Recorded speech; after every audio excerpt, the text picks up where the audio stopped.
السلام علیکم ناظرین، پروگرام فیکٹ میٹرز کے ساتھ میں ہوں سزین جہان خان۔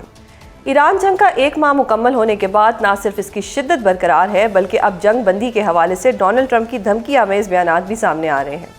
ٹرمپ کے تازہ ترین بیان کے مطابق ایران کے ساتھ معاہدہ ہو سکتا ہے، اور اگر ایران نے معاہدہ نہ کیا اور آبنائے ہرمز نہ کھولی تو امریکہ اس کی توانائی اور پانی کے پلانٹس کو تباہ کر دے گا۔ دوسری جانب ایران جنگ کے تناظر میں حکومت اور سیاسی قیادت کی بین الاقوامی اور ملکی سطح پر مشاورت جاری ہے۔ اسی سلسلے میں آج ایوان صدر میں صدر مملکت کی زیر صدارت ایک اہم اجلاس ہوا، جس میں وزیر اعظم شہباز شریف سمیت 4 صوبوں کے وزرائے اعلیٰ بھی شریک ہوئے اور ایران جنگ کے تناظر میں مختلف حکومتی اقدامات پر غور کیا گیا ہے۔ دوسری جانب وزیر اعلیٰ مریم نواز کی PSL کی افتتاحی تقریب میں شرکت پر تنقیدی ٹویٹ کرنے والے فاسٹ بالر نسیم شاہ کو PCB نے 20 ملین روپے کا جرمانہ کر دیا ہے، جبکہ ان کے سوشل میڈیا ایڈوائزر کو برطرف کرنے کے ساتھ ساتھ اسے بلیک لسٹ کرنے کا اعلان بھی کر دیا ہے۔ ان سب اہم ایشوز پر ہم تفصیل کے ساتھ تجزیہ کریں گے، جس کے لیے ہمیں اسٹوڈیو میں جوائن کیا ہے سینئر تجزیہ کار ارشاد بھٹی صاحب نے۔ بہت شکریہ سر پروگرام میں اپنا قیمتی وقت دینے کے لیے۔ بھٹی صاحب، سب سے پہلے ٹرمپ کی بات کروں گی، آپ کا تجزیہ لینا چاہوں گی۔ ٹرمپ کیا چاہ رہے ہیں؟ ایک دن کہتے ہیں کہ جی معاہدہ ہو رہا ہے، اگلے دن دھمکی لگا دیتے ہیں کہ اگر معاہدہ نہیں کیا تو کانسیکوینسز ہوں گے۔ کیا پرابلم ہے ٹرمپ صاحب کو؟ 3 باتیں آپ کے ذہن میں ہونی چاہیے، تب آپ صحیح ڈائریکشن میں چلیں گے۔ پہلی بات، یہ گریٹر اسرائیل کی جنگ ہے۔ دوسری بات، یہ ایران کے تیل اور گیس کی جنگ ہے۔ تیسری بات، یہ آخری ہدف نہیں ہے ایران، امریکہ اور اسرائیل کا۔ اس کے بعد اگلا نمبر آئے گا، اس کے بعد اگلا نمبر آئے گا، اس کے بعد اگلا نمبر آئے گا۔ ٹرمپ کیا چاہ رہے ہیں؟ ٹرمپ ڈیفینیٹلی ایک بے رحم سوداگر ہے، پل میں تولا پل میں ماشا، بے رحم سوداگر ہے، موت دکھا کر بخار بیچتا ہے۔ ٹرمپ کے پاس ابھی تک کوئی جواز نہیں ہے امریکہ اور اسرائیل کے پاس بلا جواز جنگ جو مسلط کی ہے، بلا جواز جنگ ایران پر، ننگی جارحیت، وحشت و بربریت، اس کا ابھی تک کوئی دونوں کے پاس جواز نہیں ہے۔ ایک جواز پیش کر چکے ہیں کہ ہمیں پتہ چلا تھا کہ اسرائیل نے ایران پر حملہ کرنا ہے، اور پھر ہمیں یہ بھی پتہ چلا تھا کہ ایران نے امریکہ پر حملہ کر دینا 10,000 کلومیٹر دور، تو ہم نے پہلے حملہ کر دیا۔ ایسے ہی ہے بالکل، جیسے ٹرمپ صاحب کل کہہ دیں کہ مجھے پتہ چلا کہ گرین لینڈ نے کہنا ہے کہ امریکہ ہمیں دے دو، تو میں نے پہلے کہہ دیا کہ گرین لینڈ ہمیں دے دو۔ مجھے پتہ چلا کہ مادورو جو وینزویلا کا ہے، اس نے مجھے اور میری اہلیہ کو اغوا کر لینا، تو میں نے پہلے ان کو اغوا کر لیا۔ مجھے پتہ چلا کہ کینیڈا جو ہے اس نے کہہ دینا کہ تم ہمارا صوبہ ہو، تو میں نے اسے پہلے کہہ دیا کہ تم ہمارے صوبے ہو۔ تو اس لیے کوئی جواز نہیں۔ مذاکرات کے دوران جب ایران سب کچھ مان چکا تھا، عمان کے وزیر خارجہ کہہ رہے ہیں کہ سب کچھ مان چکا تھا، ہم خوش ہو رہے تھے، اس وقت اٹھا اور اس نے حملہ کر دیا۔ اور یہ کوئی نہیں ہے، یہ پیچھے لابی ہے۔ اب اس کو خوش نصیبی ہے کہ ایپسٹین فائل سے توجہ ہٹ گئی وقتی طور پر، خوش نصیبی ہے کہ نیتن یاہو کے کرپشن معاملات سے توجہ ہٹ گئی، اور ہماری خوش نصیبی ہے کہ ہماری عمران فیکٹر سے ہماری حکومت کی توجہ ہٹ گئی۔ ہمارا کردار مجھے سینس پریویل ہوتی نظر آتی ہے، اچھا کردار ہے، ثالثی کا، نیوٹرل رہنے کا، کچھ کرنے کا، اور اس وقت مجھے زیادہ اچھا لگتا ہے جب بھارت میں صف ماتم بچھی ہوتی ہے کہ یہ کیا ہو گیا، اور جے شنکر جیسا پڑھا لکھا آدمی بازاری زبان پہ آ جاتا ہے تو اچھا لگتا ہے اور اچھا لگ رہا ہے۔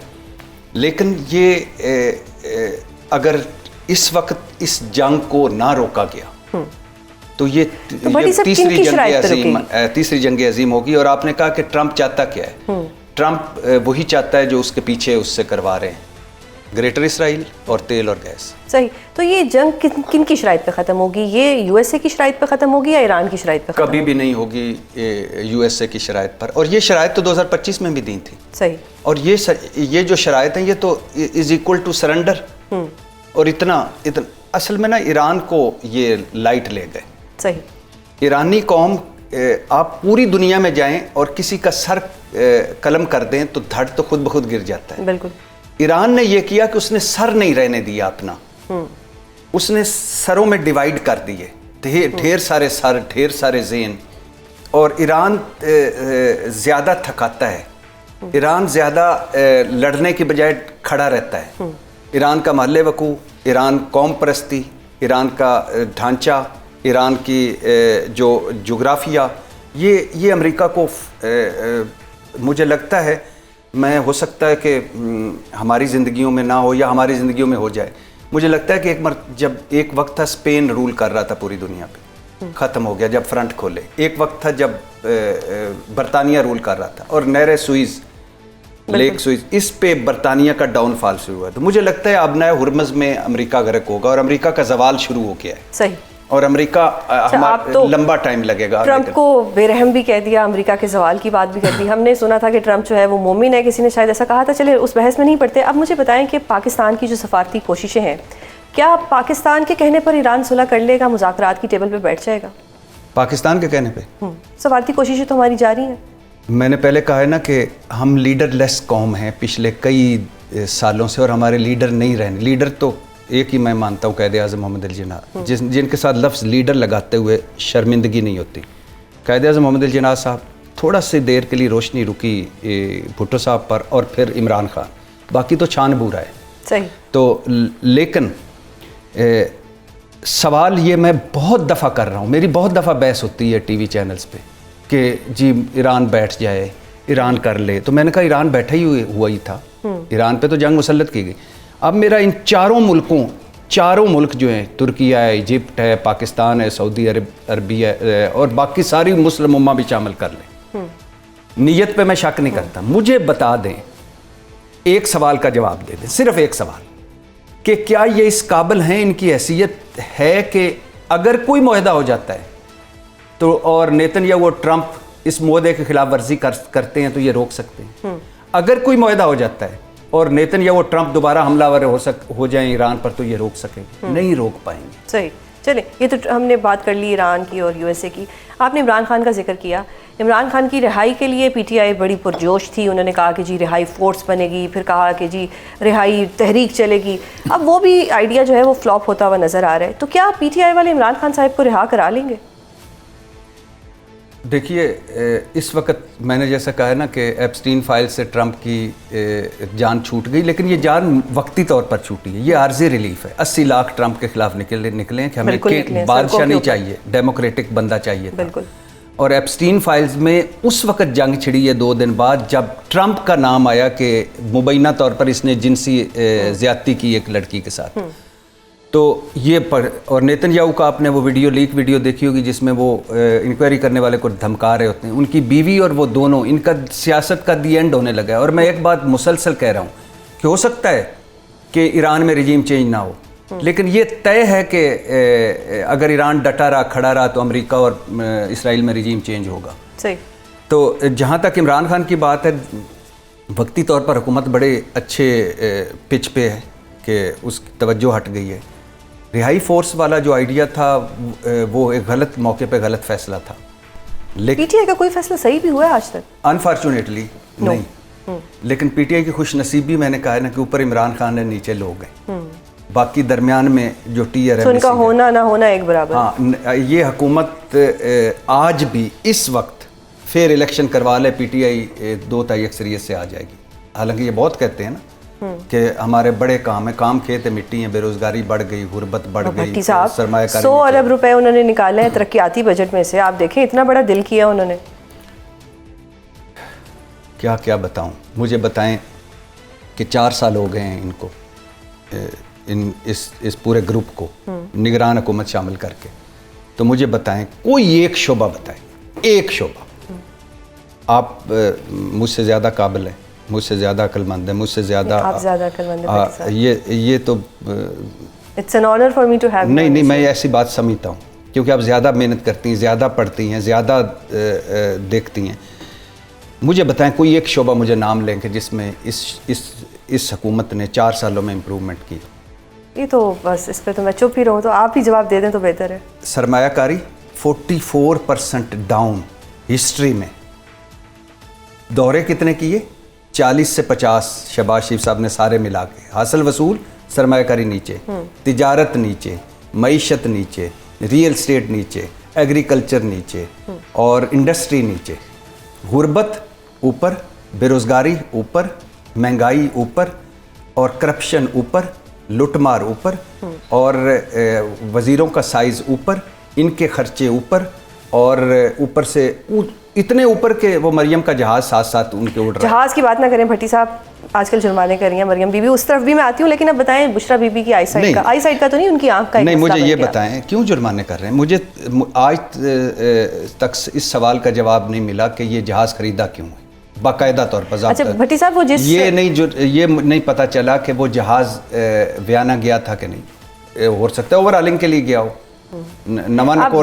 دیکھیں میں وارننگ آپ کو دے رہی ہوں کہ بھئی جس ان سوالوں کے جو جواب ہے نا وہ ملنے نہیں ہیں. دیکھیں میں یہ نہیں کہہ رہا کہ اس جہاز میں فلاں لوگ تھے تو فلاں جگہ پہ گئے. ویسے وہ جس صحافی نے یہ خبر بریک کی تھی اس کی فیملی کے لیے تھوڑا ایشو بنا دیا, تو میں آپ کو وارننگ دے رہی ہوں, آپ پلیز اس پہ بات نہ کریں. میری فیملی تو پاکستان ہے, ٹھیک ہے, اور پاکستان کے لیے پہلے ایشو بنا ہوا ہے, کیونکہ یہ تو آپ کو کوئی ڈر نہیں ہے کہ اگر نسیم شاہ کو 2 کروڑ کا جرمانہ ہو سکتا ہے تو بھٹی صاحب کو 20 کروڑ کا بھی ہو سکتا ہے. بڑا مہنگا ٹویٹ پڑا نسیم شاہ کو, اور نسیم شاہ پہ میں یہ ضرور کہنا چاہوں گا کہ نسیم شاہ کسی پارٹی کا کرکٹر نہیں ہے, ساروں کا کرکٹر ہے. نسیم شاہ ایک وہ ضابطہ اخلاق میں ہے. نسیم شاہ کو یہ ٹویٹ نہیں کرنا چاہیے تھا, یہ میں مانتا ہوں. جیسے مجھے اگر پیڈ بندھوا کر اور گلوز پروا کر آپ اوپن کروا لیں یا مجھے بال دے دیں تو ہر بندہ کہے گا کہ یار خدا کا خوف کرے. لیکن نسیم شاہ کو یہ سزا بھی نہیں ملنی چاہیے تھی, ایک وارننگ دینی چاہیے تھی. بچہ ہے, چھوٹا ہے, اور اگر غلط ہو گیا یا اس کا ہیک ہو گیا, جو بھی ہوا جو بھی تھا. اب سیاستدان بھی تو دوسرے سیاستدان پہ تنقید کرتا ہے, صحافی بھی تنقید کرتے ہیں, کرکٹر کا تنقید کرنا اتنا مہنگا کیوں پڑ گیا اس کو؟ یہ فریڈم آف سپیچ ہے, ہمارا کانسٹیٹیوشن اس چیز کی اجازت دیتا ہے. فریڈم آف سپیچ کا ایک باؤنڈری ہے. مثال کے طور پہ اگر آئی جی اٹھتا ہے اور اٹھ کر وہ ایک پریس کانفرنس کرتا ہے اور اس میں کہتا ہے کہ یہ عمران خان بہت برا ہے, یا مریم نواز نے جہاز کیوں خریدا, یا شہباز شریف اپنے خرچے کم کریں, تو اس کا ایک ضابطہ اخلاق ہے. ٹھیک ہے, مجھے نسیم شاہ کے ایز اے پاکستانی اس کا رائٹ ہے کہ وہ جو بات کرے, لیکن اس وقت وہ اس ڈومین میں ہے, اس گراؤنڈ میں ہے کہ جہاں وہ بالا تر ان چیزوں سے. ایگزیکٹلی, جب ہم ٹی وی لگا کے پاکستانی ٹیم کا میچ دیکھتے ہیں, میں تو اب ایک عرصے سے نہیں دیکھ رہا. جسٹیفیکیشن دی کہ ہیک ہو گیا تھا تو پھر تو لیٹ گو کرنا چاہیے تھا. یہ جسٹیفیکیشن نہ بھی دیتا پھر بھی ایک اسے چانس دینا چاہیے, تو اسے کہنا چاہیے تھا کہ بھائی بیٹے دوست یہ تمہارا فیلڈ نہیں ہے, تو اس لیے اس میں نہ پڑھو, اگر اس میں پڑھنا ہے تو فل فلیج آ جاؤ. ٹھیک ہے, سیاست میں آ جاؤ.